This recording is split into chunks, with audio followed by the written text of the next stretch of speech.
Good evening, everyone. Romney Smith at WTOC. Thank you so much for your patience. We had to make sure all the technical aspects were working correctly so you could see and hear me.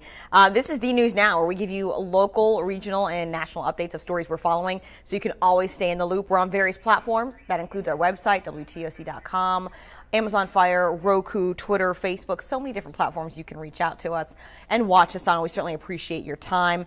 All right, so a lot of people right now are getting used to Georgia's hands-free law. That's meaning you can't drive with your cell phone in your hand anymore. Local and state law enforcement have been nice enough to give some warnings, but that's going away. July 21st, tomorrow, will be the final day that local law enforcement will give warnings for the new hands-free law. Savannah officers have had the option of issuing a ticket or a warning during the first month of the law, and they did issue some tickets. However, after Tuesday, the number of tickets will grow because they will no longer be giving warnings out. SPD tells WTOC that police officers will be issuing warnings and educating drivers about the new law change tomorrow that they'll have to face for non-compliance in the future. And as a treat, tomorrow only, drivers who are found complying with the law might be rewarded for their compliance. So we'll have to stay tuned to see if anyone maybe receives a little treat for driving properly and safely. Keep in mind, if you would like to communicate or have some music or entertainment while you're driving, you need to have a wireless device. I suggest a Bluetooth. Most newer cars within the past 10 to 12 years do have some kind of Bluetooth capability. That way you can be safe and keep your hands on the wheel and not on the phone. And for those of you who are smart and you think you can just wedge it between your ear and your shoulder, that's also in the law, so you can't do that either. So just a heads up, tomorrow's the last day for warnings. Tickets are coming after that, but they've already been issuing some tickets if you got a nice officer who wanted to educate you instead of just ticket you. So that's good news for you to know. All right, also, as you know by now, that Friday we experienced a EF1 tornado, and one of the harder hit areas was the Oatland Island Wildlife Center. For the first time since the storm, we're getting a look inside. The director of the Oatland Wildlife Center tells WTOC the tornado seemed to enter from the pond area on the property and travel across the cabin area, across the main road, and all the way to the animal cages. Unfortunately, this tornado, it was almost like there was a bullseye on these cabins because the tornado seemed to come right through here, and so there's extensive damage to the old cabins. These cabins are in the process of being restored thanks to the staff. All of the animals are okay, and at this point Oatland says they're not sure when exactly they'll be able to reopen. However, as soon as we learn it, WTOC will pass it along to you. We're learning more information also about why the sirens did not go off before the tornado hit. According to Chatham County, the National Weather Service didn't issue any watches or warnings for Chatham County, and that's why the sirens were not activated. And students who attend Marsh Point Elementary School will not begin school until next week following Friday's tornado. Part of Marsh Point Elementary's roof was ripped off, causing water to leak inside. The open house for the elementary school originally was scheduled for tonight. It's now tentatively rescheduled for Sunday. The hope is that students will begin school on Monday, August 6th. According to the school system, 13 classrooms have water damage. Even though students don't return until Monday at this point, teachers are expected to be able to return to the school on Thursday, just so you guys know. I want to pause for 1 second with the weather coverage and get to some of the Facebook comments and questions we have.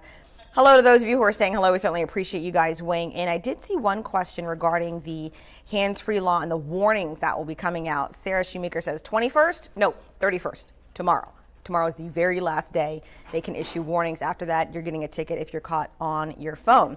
Nicole Jackson saying, what if police are using their phones instead of Bluetooth? Police are an exception in the law, so they are able to use their hands to talk on the phone while driving. So hopefully that answers your questions. Let's get back to the weather coverage.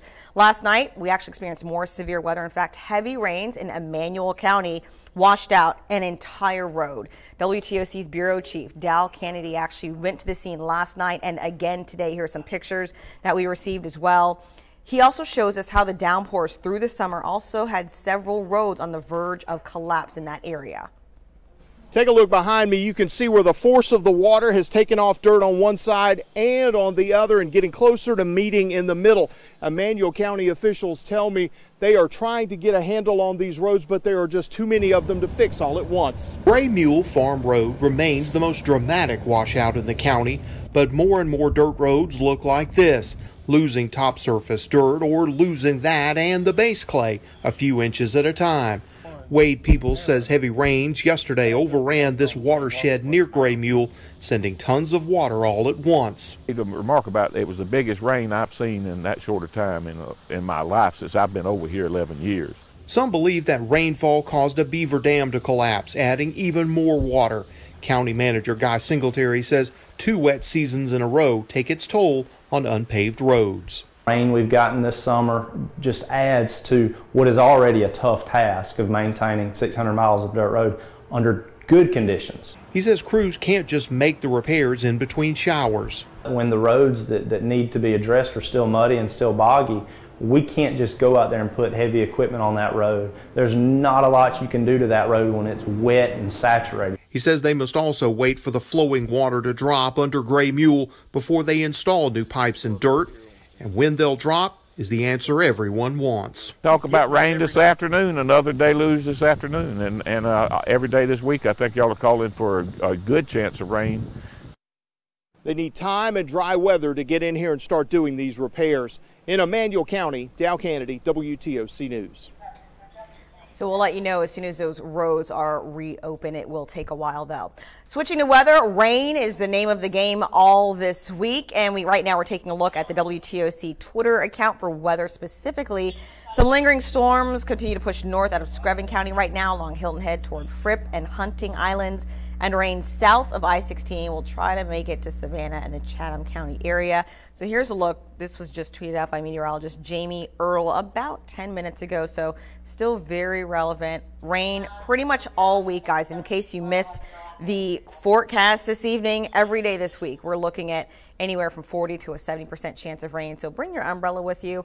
Probably a safe bet right now. I don't see any questions right now about any of the stories we're covering. Anika Brown saying, hey, Romney, good evening. Thank you so much for watching. We appreciate you. That's all we have right now. Keep in mind, we'll have a very detailed weather session at 9 o'clock for the next digital update to give you more information about the rain this week and what you can expect. And go ahead and plan for this weekend as well. Thank you so much for watching. Keep in mind to stay in touch. You can always look online at WTOC.com and our social media pages. Thank you so much for watching, guys. Appreciate it.